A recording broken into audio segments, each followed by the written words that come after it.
So, Lone Rider here, and I wanted to talk about one of the advantages of a single-speed mountain bike.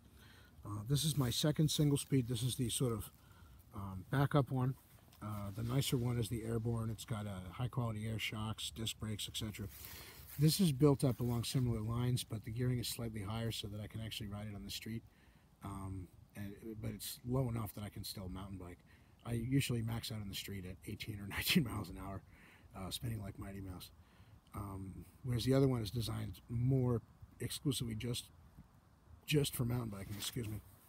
And you know, the gearing is a little easier. So this is sort of a compromise design, and it's often the bike I take to just cruise around town or do errands or whatever. I'm actually after this ride in the woods here by the power lines, I'm going to be going to the store. But I noticed all this crap sticking up from the trail, all this growth, and in fact back there you can't see it because it's way over that little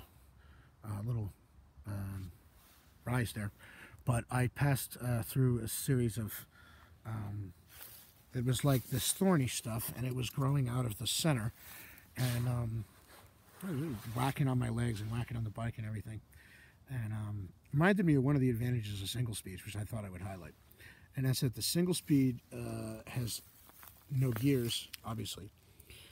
You have a single gear in the back and a single gear in the front, and maybe a chain tensioner, unless you have a single speed specific frame or an eccentric bottom bracket or an eccentric rear hub, which I do not, because this was built on the cheap out of basically parts I had lying around, and you know, I got the bike, the frame, and everything in trade. So you've got a chain tensioner there because it's not a single speed specific frame, but even with the chain tensioner, there's less crap for stuff to get caught on. And when you're riding in a place where things like this are sticking up out of the ground in the middle of where you're riding, and in this, it's not so bad because this is almost like a dirt road in width. In fact, this is an access road along the power lines. But if you were riding through single track that had this kind of growth on the sides, perhaps overhanging, perhaps growing up out of the middle here, you would get stuff caught in your wheels and cranks and chain and whatnot all the time. In fact, sometimes I do, even while riding well-maintained trails. And one of the advantages of a single speed in that sense is that stuff getting caught isn't as much of a problem. It's not going to jam between gears. It's not going to impede your ability to shift because you don't shift, and a lot of times it'll just work its way out before you even need to stop and pull it off. So that's one of the advantages of a single speed bike right there.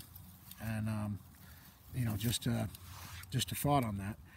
If you ride in particularly gnarly areas or areas where the trails aren't maintained, or like me, you happen to live in a county that doesn't allow mountain biking, so you find yourself riding on a lot of times on things like dirt access roads that just aren't maintained, period, and have a lot of undergrowth.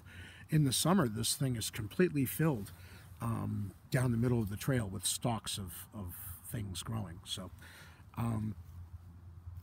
you know, if you do find yourself literally bushwhacking, i.e. whacking through the bush, a single-speed bike design definitely is less likely to get hung up on stuff, and if it does, it's less likely to interfere with the function of the drivetrain. So just a thought, one of the advantages of the single-speed bike, and there you go. Lone Rider out.